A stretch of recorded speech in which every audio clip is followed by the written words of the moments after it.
Hello friends, I'm Saranya. இன்னைக்கு நாம் பார்க்க போகிறது 8th standard maths NCERT syllabus chapter 2 exponents and powers. ஓகேவா? ஸோ இப்போ first basic law of exponents பார்க்க போகிறோம்.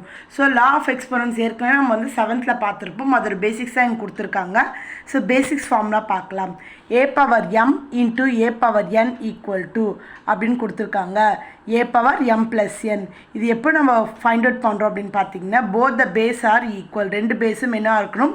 ஈக்குவலாக இருக்கணும். ப்ராடக்ட் சிம்பிள் இருக்கணும். அந்த மாதிரி இருந்தால் ரெண்டு பேஸ்க்கு ஒரு பேஸ் எழுதிட்டு பவர்ஸை ஆட் பண்ணலாம். So a power m into a power n அப்படின்னா ரெண்டு ஏக்கு ஒரு ஏ ப்ராடக்ட் சிம்பிள்னால் பவர் ஆட் பண்ணால் m plus n. இதுதான் வந்து என்ன சொல்லுவோம்னா ப்ராடக்ட் ரூல் அப்படின்னு சொல்லுவோம். நெக்ஸ்ட்டு இங்கே பார்த்தீங்கன்னா a power m whole power என்னன்னு சொல்லியிருக்காங்க. So a power m whole power n இதாவது ஹோல் பவர் என்னன்னு சொல்லுவாங்க. ஸோ இது ரெண்டுத்தையும் நம்ம என்ன பண்ணோம்? ப்ராடக்ட் பண்ண போகிறோம். So a power m into n mn.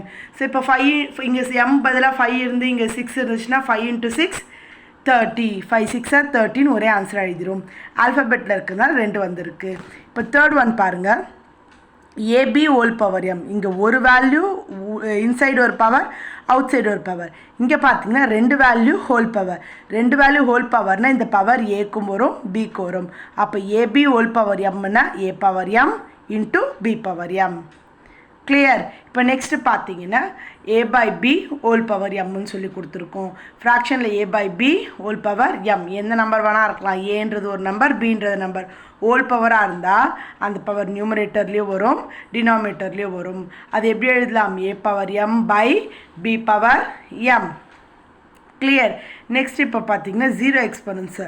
Any value power 0 அப்படின்னா நம்ம என்ன எழுதுவோம்? 1. எந்த நம்பர் பவர் 0வாக இருந்தால் நம்ம ஆட்டோமேட்டிக்காக என்ன பண்ணலாம்? 1ன்னு எழுதலாம். ஓகேவா? ஸோ அப்போ 5 பவர் 0 என்ன பண்ணுவோம்? 1 அந்த மாதிரி எழுதலாம். Next division. நாங்கள் மல்டிப்ளிகேஷனில் பார்த்தோம்ல அதே மாதிரி டிவிஷன் கோஷன்ட் ரூல்னு சொல்லுவாங்க. a power m divided by a power n. டிவிஷனில் இருந்து சேம் பேஸாக இருந்தால் ஒரு பேஸ் எழுதிட்டு பவர்ஸை சப்ராக்ட் பண்ணுவோம். m minus n. a power m by a power n is equal to a power m minus n எழுதுவோம். ஓகேவா? லாஸ்ட்டாக ஒரு ஃபார்மில் பார்ப்போம். a power minus m negative எக்ஸ்போனன்ஸ்னு சொல்லுவோம். a power minus m. a power minus m அப்படின்னா அது பவரில் மைனஸில் இருந்தாலே நம்ம என்ன பண்ணணும்? 1/ன்னு எழுதணும். 1 a பவர் mன்னு எழுதணும். இதுக்கு ரெண்டு கேட்டகரி எக்ஸாம்பிள் நான் காட்டுறேங்க பாருங்கள். First one for example 6 power minus 1ன்னு வச்சுக்கோங்களேன். அது எப்படி எழுதலாம்? அந்த ஃபார்மெட்டை 1/6ன்னு எழுதலாம். கிளியராக? இது ஒரு கேட்டகரி. ஆர் இப்போ இதே வந்து என்ன கொடுத்துருக்காங்கன்னு வச்சுக்கோங்களேன், ஃப்ராக்ஷனில் இருக்குதுன்னு வச்சுக்கோங்களேன். ஃப்ராக்ஷன் இங்கே பாருங்கள் எப்படின்னு.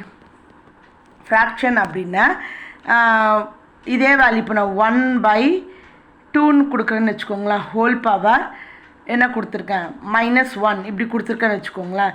இந்த மாதிரி இருக்கிறத ஃப்ராக்ஷனில் எழுதிடும். ஃப்ராக்ஷனில் இருக்கிறது என்ன பண்ணணும் அப்படின்னு பார்த்தீங்கன்னா இந்த வேல்யூ என்ன ஆகிடும்? ஃபுல் வேல்யூ ஆகிடும்.